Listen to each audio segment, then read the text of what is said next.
Good morning there, church family, and hope you're having a wonderful day today. Today is Wednesday, June 3rd, and I just wanted to talk to our church family and give you um, just an update on our return to church. And I don't know about you, but I'm very excited about the opportunity to return to church on June 14th. That's 2 Sundays from now. And so, as we prepare for that, we've put together a 9 page document, and it's right here, stating kind of just some of our thoughts um, concerning the whole coronavirus pandemic, as well as some of the things to expect when we do come back to church. We have made a copy of the document available on our website, and our website, for those that do not know, it's pacificbaptistchurch.com. There's a tab there right on the front page. You could press on that and it'll show you the document. You could print it or just read it right there and online. But I would strongly encourage every member of Pacific Baptist Church to read that document, just to kind of familiarize yourself with some of the things that are found in there, as well as kind of some of the things that we'll be doing um, for some time as we come back to church. And I've said this many times, and I will continue to say it. I would ask for our church to just, when we come back, to have an understanding heart and to be patient with some of the things that we'll be doing. I really feel when I look at some of these new procedures that we will be abiding by, we're just as safe, if not safer, in our church than going to the grocery store or going out shopping somewhere. We've taken and we will take a lot of extra precaution to make sure that God's people are safe, as well as for conscience sake. Just for some folks that they feel a little bit apprehensive and a little bit concerned about coming back to church. So we've put this document together, and again, it can be found on our website, as well as I will go over a little bit for us as a church family. And again, some folks may read it or hear as I'm talking, and we'll have look at it and say, "Wow, that's just crazy." And honestly, I do feel like it is kind of crazy, the things that we have to go through at a time like this. But um, some people will look, and I'm sure will say, "Well, it's not enough." But I just hope and pray that we as a church family would just be together during this time and have one heart and one mind through this whole thing. So, um, like I said, it's 9 pages. Um, Kind of what it talks about at the beginning is just those that are 65 and over, or anyone with a pre-existing health condition. We're strongly encouraging you to stay home during phase one. We've kind of tried to roll this thing out in 4 different phases, each phase building a little bit more on the previous phase. I can't tell you how long we'll be at each phase, but at least for the first phase. Now, I'm not telling you that you cannot come. I'm just saying that we strongly encourage you to be able to stay home, and we will do our best to continue to live stream it. It'll probably look a little different, um, only because of the camera that we have, and we may try to purchase another one. I'm not sure, but at least for the first phase, we are encouraging folks that are 65 and over, and especially those with pre-existing health conditions, to stay at home during phase one. We also have a lot of do's and don'ts. One of the do's that we will definitely ask our church family to do is to wear a mask. And whether you want to wear a mask or you feel like it's too much or some, wherever you're at, I just ask that we'd all meet together on just wearing a mask. And honestly, I don't like to wear the mask, but we'll wear the mask. And so I'd ask you to wear the mask. Also, we will be having folks taking the head temperature at the church, and so do be willing to do that, please. Some don'ts at the church is we're not going to be shaking hands. We're not going to be doing any greeting. No hugs at this time. And we are asking, if you are sick, you can just stay home. And again, we'll have the live stream available online through our YouTube channel. And so we're just asking you to help with that during this time. We won't be distributing bulletins or any kind of handouts. All of our ushers will be wearing masks as well as gloves. We won't be using songbooks.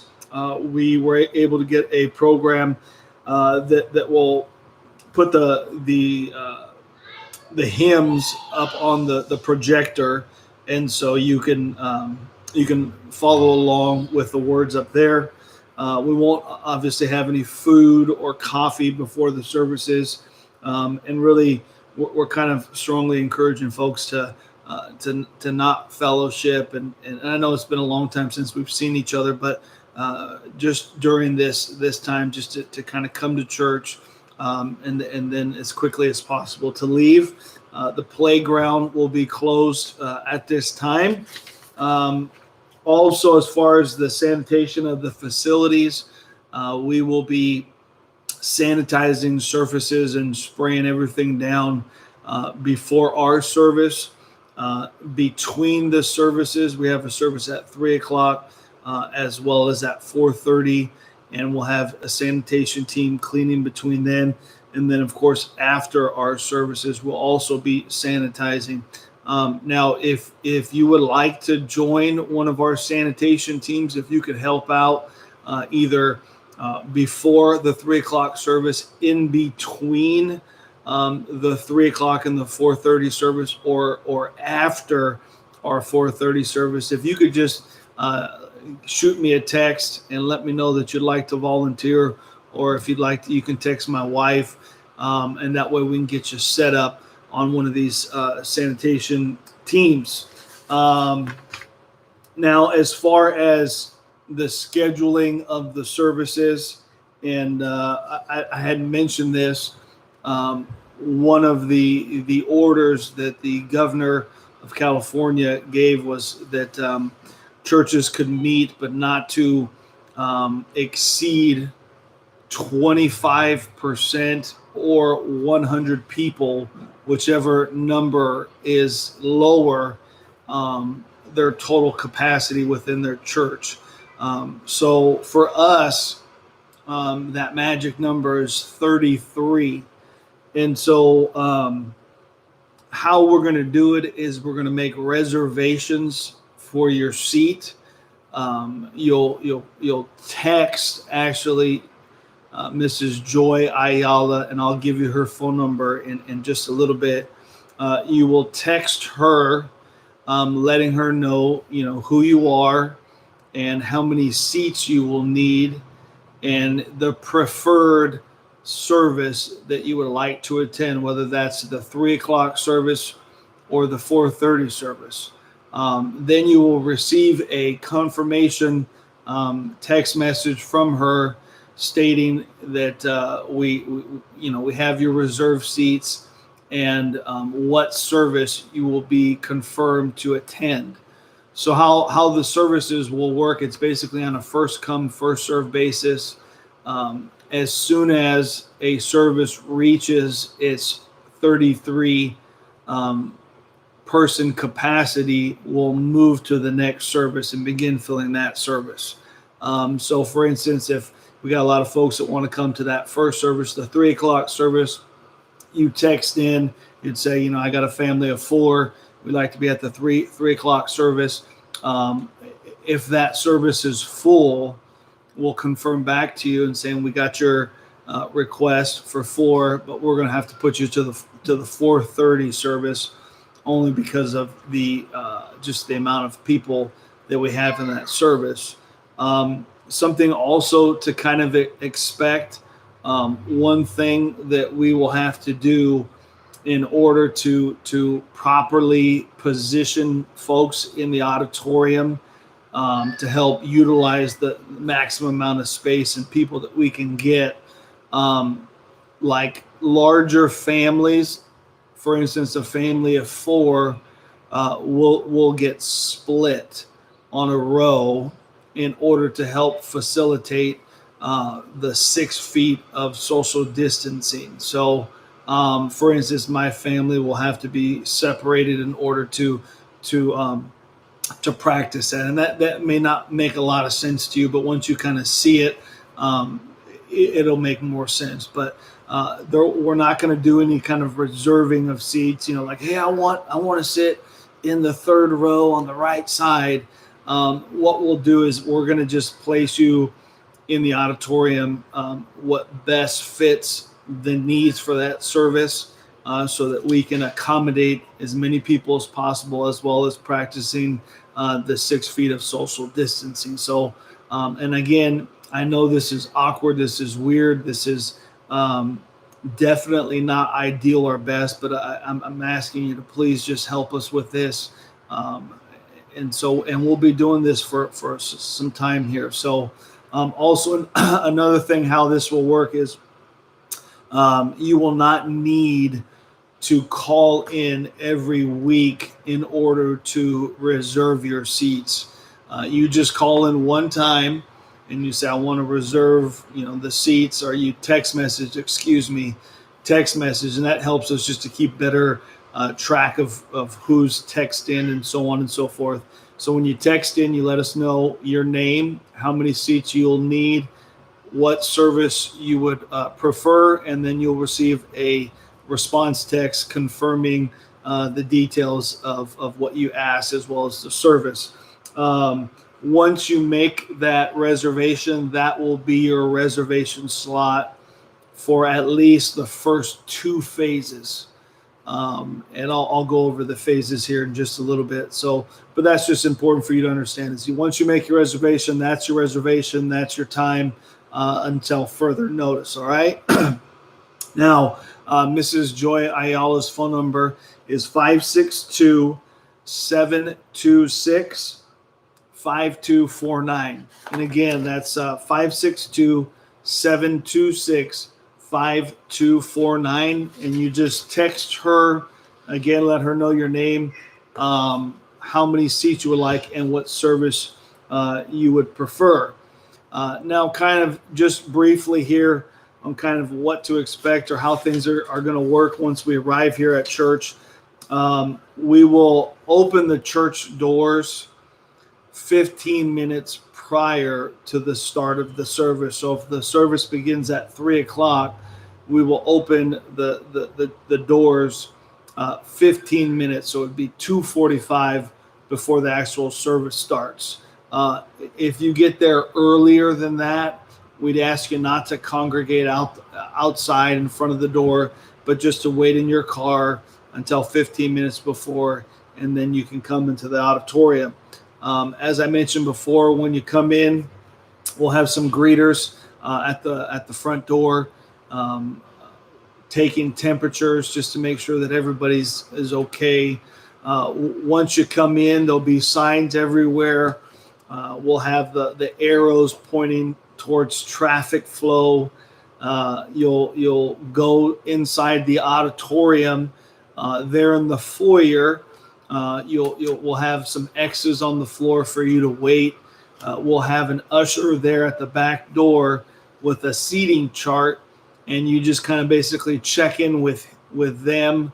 You let them know, obviously they'll know who you are, and then they will escort you to your seat. Okay, so again, you come on the property, you go to the foyer, you wait your turn in line. Once you get to the front, the usher will escort you to your seat, and then you can be seated at that time for the service. Once you're seated, do try your best to remain seated, and that'll help us with that. We will have, there'll be no offering plate passing. We'll have at the front at the end of the service. Either we'll have an offering box, or we'll have one of our ushers with an offering plate standing at the front. And on your way out, we're going to exit the auditorium through the front, through a different door, so the traffic flows all go in one direction. You can exit that door, and at that time, you can leave your offering there with one of our ushers. So quickly here, here are the phases for our return to church. And again, this is all available. The 9-page document is available on our website. You can find that there to read, and it's I've tried to be very detailed and specific. Now, we didn't put everything in there simply because we don't know everything. I can't tell you exactly how long each phase will last. I'm guessing phase 1 and 2 will be fairly short, but we may be at phase 2 for a little time before we move into phase 3. So here are the phases. We have phase 1. In phase 1, which is the phase that we are first starting with, we will start with just 2 main services on Sunday, beginning June 14th. We'll have one service at 3 o'clock and one service at 4:30. Those are the services that you will need to reserve your seat. And again, those seats will be yours, and that service will be yours until further notice. Okay. Phase 2, which I'm hoping will be sooner than later, we will continue to have the 2 Sunday morning services, one at 3, one at 4:30. But in this phase, we will add our midweek Thursday night service at 7 o'clock. So phase 2 will basically be the same as phase 1. The only difference is we'll be adding a midweek service.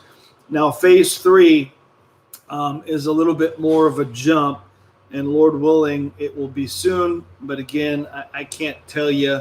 I don't want to make any promises or say anything because I'm just not quite sure how things are going to happen. But in phase 3, we will get back to Sunday school. We will go back to one main service. In phase 3, we'll open up the nurseries, of course, with some guidelines and things like that. We'll continue to have our Thursday midweek service at 7, and we will start with Saturday visitation. Now, we'll not be soul winning, necessarily going house to house, but we will at least go out and visit our church members. And that one may get changed. I'm not sure exactly how we'll do that yet, but that's the goal in phase 3. Phase 4 would basically be church back to the way that it used to be. Would be Sunday school class for all ages on Sunday, of course, and then a main service at 4, nurseries open, Thursday night service, Saturday soul winning visitation, and in phase 4 we would open up the bus ministry again. So again, none of these phases or none of these things are absolutely set in stone.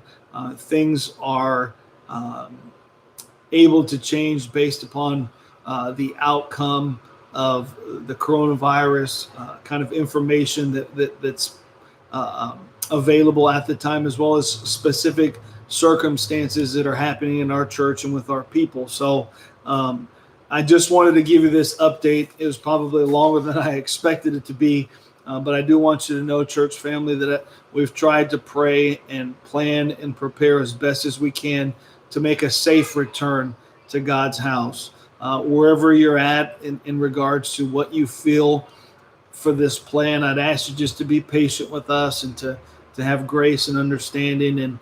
And if you have any questions, of course, you can reach out to me and ask me. I'm here for you. But really, the next thing to move forward would just to go ahead and call or text in to Mrs. Joy Ayala and reserve your seat. And I look forward to seeing you June 14th on our very first in-service service. All right. God bless you. I hope you have a great Wednesday today. We look forward to having you together with us for our midweek service tomorrow. God bless you. Have a great day.